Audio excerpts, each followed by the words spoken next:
ফেব্রুয়ারির প্রথমার্ধ বাংলাদেশ অপেক্ষায় ইতিহাসের সেরা সবচেয়ে অংশগ্রহণমূলক একটি নির্বাচনের, এবং সেই নির্বাচন আয়োজনের দায়ভার এখন অন্তর্বর্তী সরকারের হাতে। নেতৃত্বে আছেন অধ্যাপক ডক্টর মোহাম্মদ ইউনূস।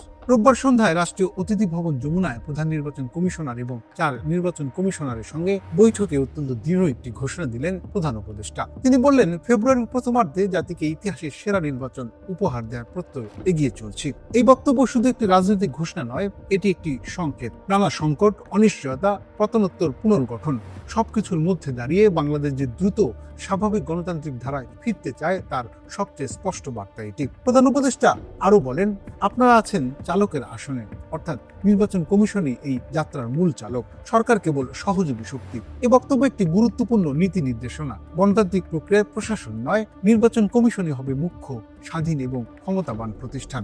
বৈঠকে সিএসি এএমএম নাসিরউদ্দিন জানান, প্রস্তুতি প্রায় শেষ। দুটি বড় আয়োজনের জন্য কমিশন এখন সম্পূর্ণ প্রস্তুত। ইতিমধ্যে ভোট কেন্দ্র চূড়ান্ত, রিটার্নিং ও সহকারী রিটার্নিং কর্মকর্তাদের তালিকা প্রস্তুত, নিরাপত্তা পরিকল্পনা খসড়া, ভোটার তালিকা update, electoral logistic ballot box seal প্রশিক্ষণ সব প্রক্রিয়া এগিয়ে চলছে।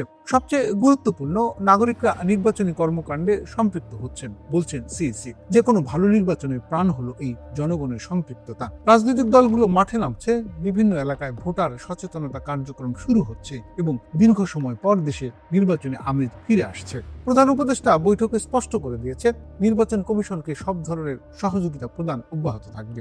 এর অর্থ প্রশাসনের সমন্বয়, নিরাপত্তা বাহিনীর কার্যকর নিয়োজিতকরণ, সেনাবাহিনীর সহায়তা, মাঠ পর্যায়ে স্বচ্ছ ও নিরপেক্ষ পরিবেশ নিশ্চিত করা। ইসি যে এই সহযোগিতা পাচ্ছে তা সিইসির বক্তব্য থেকেই পরিষ্কার। তিনি আইন শৃঙ্খলা রক্ষাকারী বাহিনী ও সেনাবাহিনীকে ধন্যবাদ জানান প্রধান উপদেষ্টার মাধ্যমে।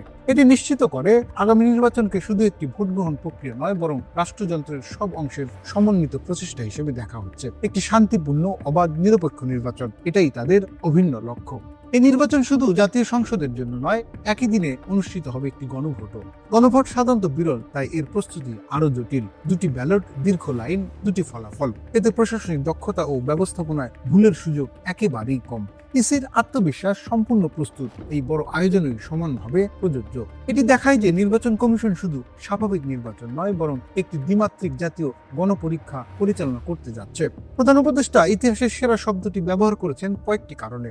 1. দীর্ঘ রাজনৈতিক অস্থিরতার পর ভোটের নতুন সুযোগ। বাংলাদেশের ভোটাররা দীর্ঘদিন পর প্রথমবারের মতো একেবারে নতুন এক পরিবেশে ভোট দিতে যাচ্ছে। 2. নির্দলীয় অন্তর্বর্তী সরকারের প্রতিশ্রুতি।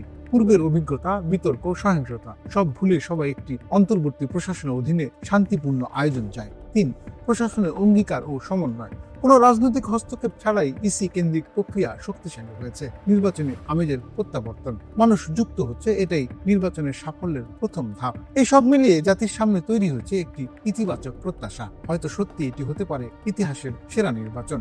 বাংলাদেশ এখন একটি গুরুত্বপূর্ণ অধ্যায়ের সামনে দাঁড়িয়ে। প্রধান উপদেষ্টার বার্তা স্পষ্ট, লক্ষ্য একটাই, জাতিকে একটি স্বচ্ছ, অংশগ্রহণমূলক, শান্তিপূর্ণ নির্বাচন উপহার দেওয়া। ইসি বলছে আমরা প্রস্তুত, সরকার বলছে সম্পূর্ণ সহযোগিতা অব্যাহত থাকবে, আর জনগণও ধীরে ধীরে প্রস্তুত হচ্ছে ভোটের দিন ভোট কেন্দ্রে যাওয়ার জন্য।